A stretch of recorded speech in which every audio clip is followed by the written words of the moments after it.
जय Hind. Crime vault के इस एपिसोड में मैं गुलशन पांडे आप सभी का स्वागत करता हूं। दोस्तों, भूत प्रेत, आत्मा, ये सारी कहानियां बचपन से हमें बहुत रोमांचित करती आई हैं और ये हॉरर फिल्म्स देखने का हमें बड़ा शौक रहा, बड़ा मजा हमको आता रहा है। लेकिन क्या सच में किसी भूत प्रेत का, आत्मा का अस्तित्व इस धरती में है? क्या इनका वजूद है? इस बात से शायद हम लोग अनजान हैं, क्योंकि हमारा कभी सामना हुआ नहीं। आज जो कहानी मैं आपके लिए लेकर आया हूं, इसमें एक आत्मा किस तरह से अपने कातिल को पुलिस के पास लेके जाती है और किस तरह वो अपना इकबाल जुर्म करता है, वो हम जानने वाले हैं। तो आइए चलते हैं कहानी की ओर। दोस्तों, ये कहानी है जूही की। जूही लखनऊ में एक बहुत ही साधारण गरीब से परिवार की लड़की थी। छोटी उम्र में ही उसकी शादी हो गई और बहुत जल्द वो 2 बच्चों की मां भी बन गई। उसकी जिंदगी अभाव में ही सही लेकिन गुजर रही थी। उसका पति छोटा मोटा काम करता था, बस घर का गुजारा कर ही लेता था। लेकिन उसकी हंसती खेलती छोटी मोटी खुशियों वाली इस जिंदगी को भी जैसे किसी की नजर लग गई। उसके पति को शराब की लत लग गई। वो हर रोज शराब पीने लगा, पी के घर आने लगा। जो बच्चों के लिए वो थोड़ा बहुत कर रहा था, अब उसमें भी कटौती हो गई। जिस बात को लेकर जूही की उसके पति से आए दिन लड़ाई होती और उसका पति शराब के नशे में जूही को मारता पीटता, उसकी कोई बात नहीं सुनता था। जहां तक जूही इन सारी बातों को बर्दाश्त कर सकी, वो बर्दाश्त करती रही। लेकिन जैसे ही उसके बर्दाश्त की हद पार हुई, तो उसने अपने पति से तलाक ले लिया और अपनी मां के घर वापस चली गई। उसकी मां का भी इस दुनिया में जूही के अलावा कुछ नहीं था। अब बेटी मां का सहारा थी और मां बेटी का सहारा थी।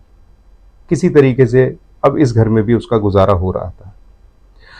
दोस्तों, जब इस प्रकार के परिवार के अंदर इतनी मुश्किलें, इतनी परेशानियां होती हैं, तो उनमें कुछ वहम भी जगह लेने लगते हैं। उनके दिमाग में आने लगता है कि शायद कोई जादू टोना हो गया है, या कोई नजर लग गई है, या किसी का कुछ बुरा प्रभाव है जिसकी वजह से उनकी ये कंडीशन है। तो वो बाबा, तांत्रिक, ओझा लोगों के पास जाना शुरू करते हैं।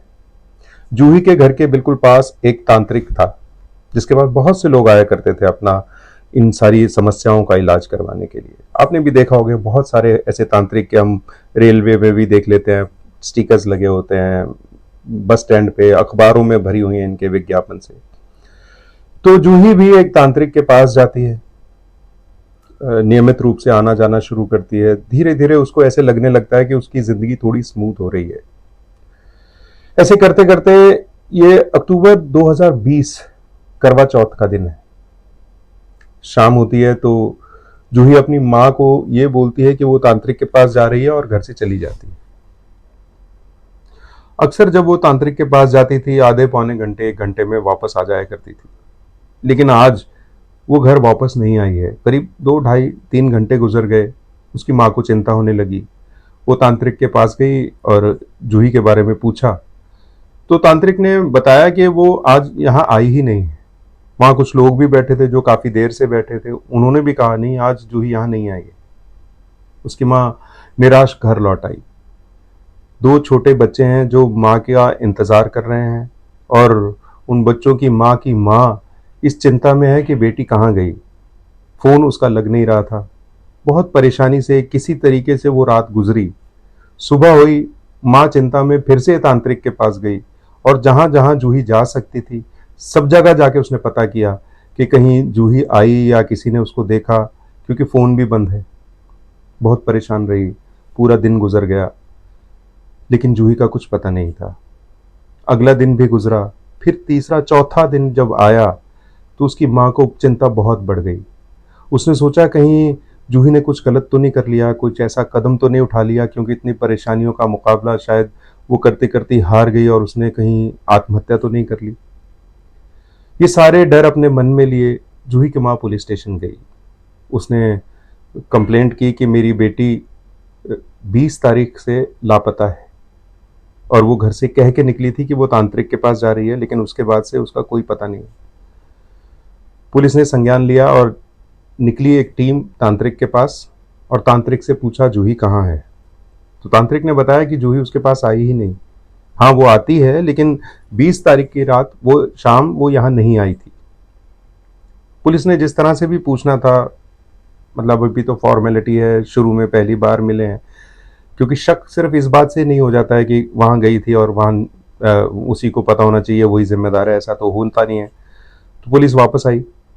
अब पुलिस ने जूही को ढूंढने के लिए अपना वही पैटर्न कॉल रिकॉर्ड्स वाला अपनाया। जूही के कॉल रिकॉर्ड सामने आए तो पता चला कि 2 नंबरों से जूही की लगातार बात हुआ करती थी। उनमें से एक नंबर था इस तांत्रिक का और दूसरा नंबर था एक पवन नाम के व्यक्ति का। अब पुलिस ने इन दोनों को उठाया, पवन और तांत्रिक दोनों को पुलिस स्टेशन में बुलाया गया, क्योंकि अभी ये दोनों पुलिस की नज़र में अपराधी हैं। अब इनसे उसी तरीके से पूछताछ हुई, बहुत सख्ती से पूछताछ हुई। पवन भी अपनी बात पे अडिग था कि जूही से उसकी बात तो ज़रूर हुई थी उस दिन, लेकिन वो मिला नहीं था उससे। और तांत्रिक ने भी कहा कि वो वहाँ आई ही नहीं। और तांत्रिक के या पवन के घर के आसपास कोई ऐसा सीसीटीवी कैमरा भी नहीं था कि जहाँ से ये जांच हो सके कि जूही वहाँ गई है या नहीं गई। 2, 4, 5 दिन तक इन लोगों से 3rd डिग्री से भी पुलिस ने पूछताछ की कोशिश की, लेकिन पुलिस मायूस रही, क्योंकि इन्होंने वही उनका जवाब था कि वो नहीं जानते कि जूही कहाँ है। खैर पुलिस ने इनको छोड़ दिया, ये लोग अपने अपने घर चले गए। क्योंकि अगर कोई केस ऐसा हाई प्रोफाइल ना हो तो पुलिस भी उतना ज़्यादा नहीं करती है उस केस के बारे में शायद। लेकिन जूही की माँ हर 4-5 दिन के बाद पुलिस स्टेशन चली जाया करती थी और पूछा करती थी कि क्या उसकी बेटी का कहीं से कोई क्लू मिला, कोई कोई सुराग मिला, लेकिन जवाब वही था। पुलिस ने भी इस केस के लिए अभी थोड़ा ढीला रवैया अपना लिया था। ये करते करते 6 महीने गुजर गए और 6 महीने के बाद पुलिस स्टेशन में एक शाम को, ये करीब अप्रैल या मार्च होगा 2021 का, क्योंकि अक्टूबर 2020 की ये घटना थी और मार्च या अप्रैल 2021 में शाम के वक्त पुलिस स्टेशन में एक आदमी घबराया हुआ आया, बहुत घबराया, कांप रहा था, बहुत डरा हुआ था। और उसने पुलिस को कहा कि मुझे अरेस्ट कर लीजिए, मैंने खून किया है। पुलिस ने देखा ये तो वो पवन था जिससे पहले कितना ज़्यादा टॉर्चर करके भी पूछा था और वो मना कर रहा था। तो पुलिस को लगा शायद इसे किसी ने मारा पीटा है और ये डर के मारे आया है। पुलिस ने बाहर चेक किया तो बाहर कोई नहीं था। उससे पूछा कि क्या तू किसी दबाव में या किसी वजह से ये बोल रहा है, या क्या है, ये सच क्या है? तो पवन ने बताया कि हाँ, मैंने खून किया है, उस जूही को मैंने ही मारा है सर, आप मुझे प्लीज़ अरेस्ट कीजिए और मुझे सज़ा दे दीजिए। तो पुलिस ने पवन को बिठाया, उसको कहा तू निश्चिंत रह, तुझे कुछ नहीं होगा, तू हमें बता हकीकत क्या है। तो पवन ने जो पुलिस को स्टोरी सुनाई वो इस तरह है। जब जूही लखनऊ में अपने पति को छोड़ के अपने माँ के घर आ गई थी, पवन भी उनका पड़ोस में ही रहने वाला एक आदमी था। जूही के बाहर आने जाने में वो उससे मिलता था। कई बार दोनों में बातचीत हुई, फिर नंबर एक्सचेंज हुए, दोनों में दोस्ती हो गई, दोनों एक दूसरे से प्यार करने लगे और दोनों चाहते थे कि वो शादी कर लें। पवन भी चाहता था, क्योंकि उसका कोई था नहीं इस दुनिया में, तो वो चाहता था कि वो जूही से शादी करे और अपना एक घर बसा ले। तो बातें चल ही रही थी। इसी दौरान वो अक्टूबर 2020 का करवा चौथ वाला दिन आया। तो पवन ने जूही को अपने घर बुलाया कि आज पत्नियां अपने पति के दर्शन करती हैं, तो तू भी आजा, शादी तो हमको करनी है, हम मिलते हैं। तो जूही पवन के घर गई। पवन शराब पी रहा था, नशे में था। एक्चुअली पवन चाहता था कि जूही उस रात पवन के साथ ही रहे, अपने घर ना जाए। तो पवन ने जूही से कहा कि हम तो शादी करने वाले हैं, तू यहीं रह, कल सुबह घर चली जाना। लेकिन जूही ने साफ इनकार कर दिया।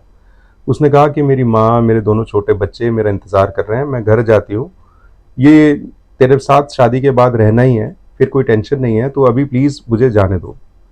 बात कुछ बढ़ी, पवन को बहुत गुस्सा आया, पास कुछ भारी चीज़ पड़ी थी, उसने उठाई और जूही के सर पे दे मारी। नशे में आदमी कैसे अंधा हो जाता है, आपको ये समझ आ रहा है इस बात से।